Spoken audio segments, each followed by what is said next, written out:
ہم میں سے بہت سے ایسے ہم خود ایسے گناہگار، لیکن اللہ نے تمام گناہوں کو سین پہ رکھ کے ہم کو اپنے گھر میں بلایا. ہم لوگ جتنا بھی شکریہ ادا کریں اتنا کم ہے. اللہ کے نبی صلی اللہ علیہ وسلم کی حدیث مبارکہ ہے کہ جیسے ہی بندہ جب حدود حرم کے اندر داخل ہوتا ہے، اللہ تبارک و تعالیٰ یہ جو نیکیوں کا حساب ہے لاکھوں کی تعداد میں بڑھا دیتے ہیں. یہاں پہنچنے سے پہلے آپ لوگ یہی نماز اپنے محلے، اپنے گاؤں یا اپنے سٹی کے اندر پڑھتے تھے تو ایک نماز کے بدلے ایک نماز کا ثواب ملتا تھا. جیسے ہی آپ لوگ حدود حرم کے اندر انٹر ہوئے، داخل ہوئے، تو یہاں پہنچ کر جب آپ لوگ وہ نماز پڑھیں گے، نماز کو آپ لوگ ایک ادا کریں گے، اللہ اس کا جو ثواب ہے وہ سینکڑوں میں نہیں، ہزاروں میں نہیں، لاکھوں میں عطا فرمائیں گے. سب کہہ دو الحمدللہ. تو میرے بھائیو، یہ تو اللہ کے نبی صلی اللہ علیہ وسلم کی حدیث مبارکہ تھی.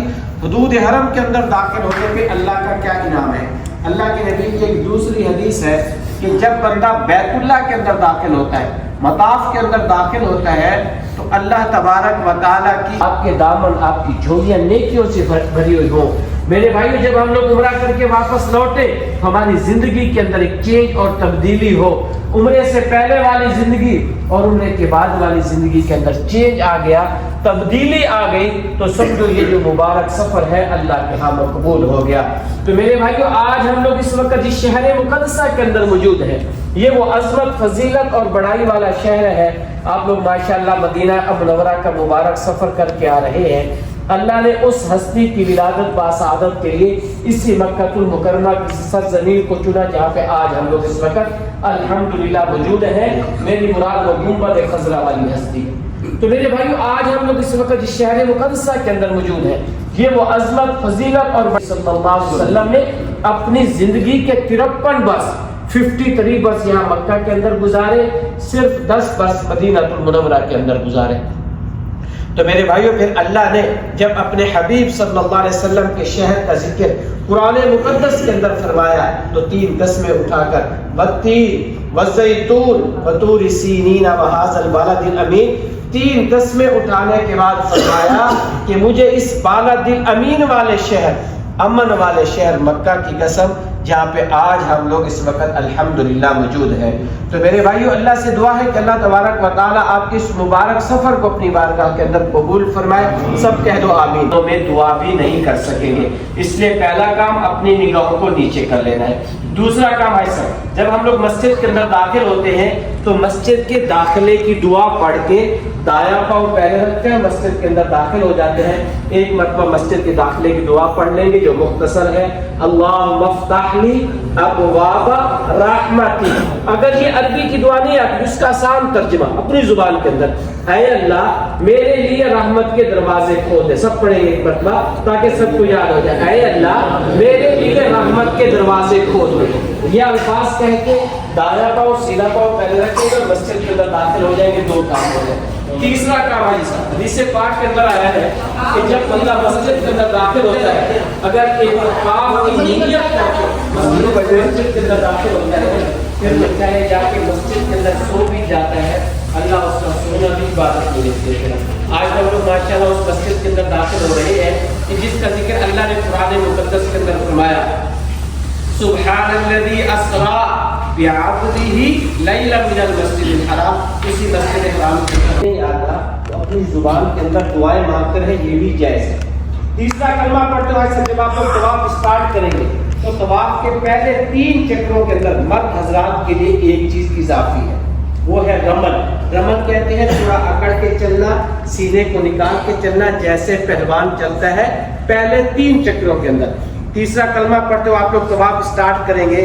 جب آپ لوگ کعبہ کے چوتھے کونے پہ پہنچیں گے، جس کو رکن یمانی والا کونا کہتے ہیں، آپ لوگ پیچھے جو دعائیں پڑھ رہے تھے ان دعاؤں کا پڑھنا بند کر دیں گے.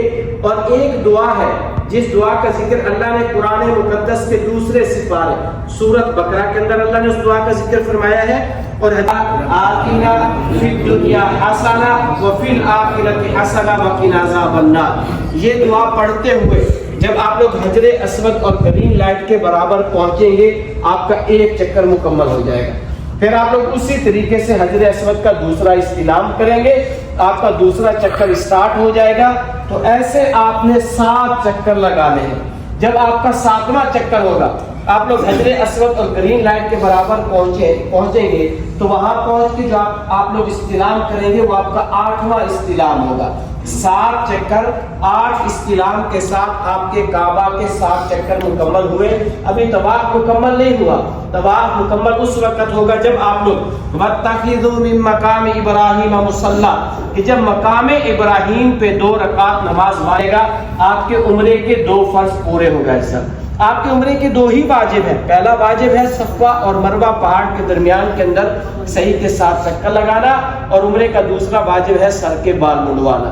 جب آپ لوگ صحیح کے لیے صفا پہاڑ کی طرف جائیں گے، صحیح اور طواف کے درمیان کے اندر ایک اور سنت عمل ہے جو آپ نے ادا کرنا ہے، وہ ہے زمزم کا پانی پینا۔ حدیث پاک کے اندر آیا ہے کہ زمزم کو پیتے وقت آپ لوگ جو نیت کریں گے اللہ آپ کی نیت کو پورا فرمائیں گے۔ ویسے تو بہت سی مسنون دعائیں ملتی ہیں، لیکن اللہ کے نبی صلی اللہ علیہ وسلم کے چچیرے بھائی، چچا زاد بھائی، جن کا نام حضرت عبداللہ بن عباس رضی اللہ تعالیٰ عنہ تھا، وہ ایک دعا روایت کرتے ہیں۔ اس دعا کے اندر ہم لوگ اللہ سے 3 چیزیں مانگ رہے ہیں۔ وہ کون سی چیزیں ہیں؟ پہلی چیز اللہم انی اسألک علما نافعا، اے اللہ مجھے نفع والا علم عطا فرما۔ دوسری چیز ورزقا واسعا، اے اللہ مجھے وسیع رزق عطا فرما۔ اور تیسری چیز وشفاء من کل داء، اے اللہ مجھے تمام بیماریوں سے شفا نصیب فرما۔ یہ دعا پڑھ کے زمزم کا گلاس ہاتھ میں لینا ہے، چہرہ کعبے کی طرف ہو، اور 3 سانس کے اندر زمزم پینا سنت عمل ہے۔ زمزم پینے کے بعد حصہ جب آپ لوگ صحیح کے لیے صفا پہاڑ کے قریب پہنچیں گے تو سب سے پہلے آپ نے کعبے کا استلام کرنا ہے۔ آپ کاؤنٹر پہ چابی چھوڑ دی